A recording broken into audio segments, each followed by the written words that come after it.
আসসালামু আলাইকুম সবাইকে। কেমন আছো তোমরা সবাই? আশা করি সবাই অনেক অনেক ভালো আছো, আলহামদুলিল্লাহ। আজ সারা দিনটা সত্যিই ছিল একেবারে ব্যস্তময় একটা দিন। সকাল সকাল ঘুম থেকে উঠেই শুরু করলাম ফ্রিজ পরিষ্কার করা, কাপড় চোপড় ধোয়া, পরিষ্কার পরিচ্ছন্নতা, কাপড় ধোয়া, তারপর আবার বাচ্চাদের দেখাশোনা, একবার বাজারে যাওয়া, আবার ফিরে এসে দুপুরে রান্না, মানে পুরো দিনটাই কেমন যেন দৌড়ের মধ্যে কেটে গেল। তবু জানি, আমি সবসময় ভাবি এই ছোট্ট ছোট্ট কাজগুলোই আমার জীবনের সবচেয়ে বাস্তব, সবচেয়ে সুন্দর মুহূর্তগুলো।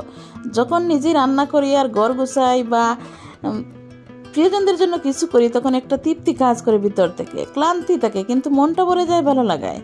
আজকের ব্লগে তোমাদের দেখাবো সারাদিন আমি কি কি করেছি, কেমন করে সময় কেটেছে, আর মাঝে মাঝে কিছু কিছু ছোট্ট ছোট্ট হাসি, আনন্দের মুহূর্ত, যেগুলো হয়তো তোমাদের দিনকেও হাসি এনে দেবে। তাহলে চলো একসাথে শুরু করি আজকের দিনটা আমার মতো সাধারণ একটা মেয়ের ঘরের ভিতরের ব্যস্ত কিন্তু ভালোবাসায় ভরা গল্পের সঙ্গে। রাতে যখন ঘুমিয়েছিলাম, ঘুমানোর সময় তখন ফ্রিজটা অফ করে রেখে দিয়ে ঘুমিয়েছিলাম। সকালে ঘুম থেকে উঠে দেখি সবগুলো আইস ছুটে গেছে। এমনকি শুধু অফ করে রাখিনি, ফ্রিজের দরজা খুলে রেখে দিয়েছিলাম।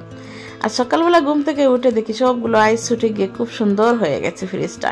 এবার ছুটে যাওয়া আইসগুলো আমি সবগুলো তুলে ফেলছি ফ্রিজ থেকে।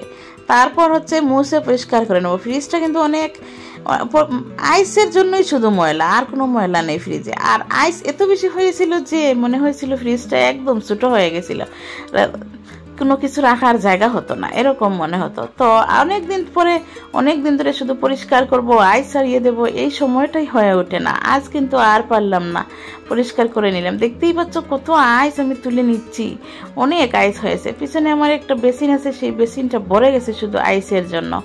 আর এইভাবে আমি সবগুলো আইস তুলে পরিষ্কার করে আবার আমি সবগুলো জিনিস সাজিয়ে রেখেছি। এগুলো জলপাই রেখেছি, সব পরে মাছ দিয়ে রান্না করে খাওয়ার জন্য সংরক্ষণ করলাম। আর বাকিগুলা সব আমি বক্সে জিনিস রাখি। আমি পলির মধ্যে এরকম করে জিনিস রাখি না, সবসময় বক্সের মধ্যে ভরে রেখে দিই, তাহলে ফ্রিজে দেখা যায় অনেক সুন্দর থাকে, ময়লা হয় না।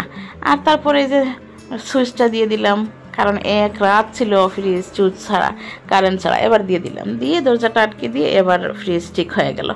তারপর করলাম কি, সারাদিন কাজ করব, সারাদিন সেলাই করব, কিন্তু এখনও বাচ্চারা ঘুমে থেকে উঠেনি। একদম সকালবেলা আমি কিন্তু এই ভিডিওটা করেছি। অনেকটি কাপড় কাটলাম। কাপড় কাটতে যখন খাড়া থেকে কাটতে কাটতে পায়ে ব্যথা হয়ে গেছিল। এখানে 3 পিস কেটেছি। এই যে এইটার মধ্যে 3 পিস, দুইটা, এটা একজনের 3 পিস, দুইটা ফ্রক কেটেছি। আর আরও 2টা 3 পিস কেটেছি, মানে 3 পিস কেটেছি 4টা, দুইটা ফ্রক কেটেছি আর 2টা ছায়া কেটেছি। আজকের এইগুলো সারাদিন আমি সেলাই করব, সারাদিন সেলাই করব। দিন শেষে সন্ধ্যার আগ পর্যন্ত আমি সেলাই করব। সন্ধ্যার পরে ওগুলো আবার আয়রন করে তারপর প্যাকেটিং করে দেবো। আর যদি দেখা যায় আমি একটা একটা করে কাটি আর একটা একটা করে সেলাই করি, তাহলে আমার সেলাইটা হয় না, মানে কাপড় কম সেলাই হয়। এই জন্য একসাথে কেটে নেয়। আর একসাথে কাপড়গুলো কাটতে অনেকটা কষ্ট পড়ে, চাপ পড়ে, কিছু করার নাই, কিন্তু করতে হবে। তারপর যখন ঘুম থেকে উঠলো আমার মেয়ে, তখন আমার ছেলে আগের দিনে নিয়ে আসছিল কোয়েল পাখির ডিম। আর আমার মেয়ে করলো কি, এই কোয়েল পাখির ডিমগুলো নিয়ে বসে বসে খেলতেছে। আমি কাপড় কাটা শেষ করে এসে দেখতেছি আমার মেয়ে এই কোয়েল পাখির ডিমগুলো বিছানার উপর নিয়ে বসে ওগুলা দিয়ে খেলতেছে। ও মনে করছে কি জানো, আমরা যখন ছোট্টবেলা এরকম গুটি নিয়ে গুটি খেলতাম, ও মনে করছে যে ওগুলা গুটি দিয়ে খেলা যায়।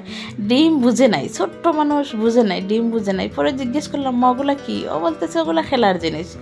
আমি বললাম যে না, ওগুলো ডিম। ও বুঝতেছে যে ওকে বলছিলাম যে ভাইয়া কোয়েল পাখির ডিম আনবে, তুমি কোয়েল পাখির ডিম সিদ্ধ করে দেবো। বুঝতেছে, কিন্তু আমার সাথে একটু মজা করলো, পরে বুঝলাম। কিন্তু আমি ভাবছি প্রথমে যে ও হয়তো বুঝে নাই, এজন্য খেলতেছে। পরে বলতেছে যে আমি বুঝি, এই জন্য ধীরে ধীরে আমি খেলছি। আর আমার খুব পছন্দ হয়েছে ডিমগুলা। ডিমের কালারগুলো এত সুন্দর, মানে প্রিন্টেড, দেখতে খুব বেশি ভালো লাগলো। আর ও বসে বসে শুধু আমাকে দেখাচ্ছে, তাই আমার একটু ভালো লাগলো, তোমাদের সাথে একটু শেয়ার করলাম। ছোট্টবেলায় কত কিছু মনে হয়, তাই না? আমরা তো বড় হয়ে গেছি, ওটা তো আর মনেই ভাবি না যে আসলে এই ডিমগুলো সুন্দর। কিন্তু খুব ভালো লাগলো সত্যি, ওর কথা চিন্তা করে মনে হলো আসলেই তো ডিমগুলো কত সুন্দর, তাই না? মুরগির ডিম, হাঁসের ডিম তো এরকম হয় না, কিন্তু কোয়েল পাখির ডিমগুলো এরকম হয়। আর এগুলো ধান নিয়ে আসছে আমার কবুতরের জন্য আমার ছেলে। তারপর আমি বললাম যে মা, আমার ডিমগুলো তুলে দিয়ে দাও, দাও, আমি ডিমগুলো রেখে দিই, তারপর তোমার জন্য সিদ্ধ করে দেবো, তুমি খাবা। তো ও ডিমগুলো আমাকে তুলে দিয়ে দিল। আমি ডিমগুলো নিয়ে আবার একটা ওদের জন্য হচ্ছে, ওরা দুজনের জন্য 6টা ডিম দিলাম। কোয়েল পাখির ডিম আবার বেশি খাওয়া যাবে না, ছোটো হলে কি বেশি দেওয়া যাবে না, কারণ এদের এই ডিমের মধ্যে অনেক পুষ্টি আছে, অনেক ভিটামিন আছে। ছোট্ট মানুষ, ওদের ক্ষতি হতে পারে, এই জন্য ওদের জন্য তিনটা করে 6টা ডিম আমি সিদ্ধতে বসিয়ে দিলাম ছোট্ট একটা পাতিল দিয়ে। ওরা খুব খুশি মনে খেয়ে নেবে। তারপর আমার তো রান্না করতে হবে, তো আমার ছেলেকে দিয়ে আবার বরবটিও নিয়ে আসছিলাম। তো ভাবলাম আজকে বরবটি দিয়ে মাছ দিয়ে কখনো খাওয়া হয় নাই, তো ভাবলাম যে আজকে একটু বরবটি দিয়ে মাছ দিয়ে রান্না করি। আমি সবসময় বরবটি ভাজি খেয়েছি, কিন্তু কখনো মাছ দিয়ে আমার খাওয়া হয় নাই, তাই ভাবলাম যে একটু আমি মাছ দিয়ে রান্না করব। সেজন্য আমি একটু বরবটিগুলো কেটে নিচ্ছি। এগুলো কাটতে আবার একটু সতর্কতা অবলম্বন করতে হয়, কারণ ভিতরে পোকা থাকে, ওগুলো একটু ভিতরটা দেখে তারপর বরবটিগুলো কাটতে হয়। আর হচ্ছে তোমরাও যদি কখনো বরবটি দিয়ে মাছ দিয়ে রান্না করে না খেয়ে থাকো, তুমি একটু রান্না করে খেয়ে দেখবে, কিন্তু বরবটি দিয়ে মাছ দিয়ে রান্না করলে অনেক টেস্টি হয়। আগে আমি জানতাম না, খাওয়ার পর আমি বুঝলাম যে এত মজা হয়। আমি সবসময় ভাজি খেয়েছি, কখনো রান্না করে খাওয়া হয় নাই।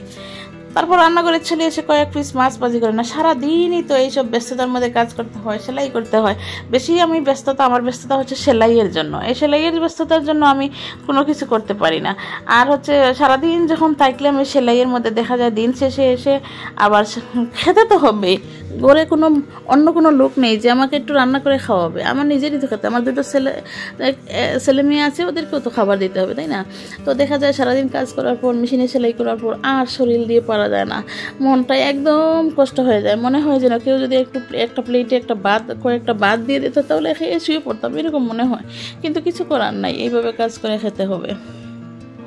তো মাছগুলো যখন ভাজা হয়ে গেল, তখন আমি একটু মশলা কষিয়ে আমি বরবটি রান্না বসিয়ে দেবো।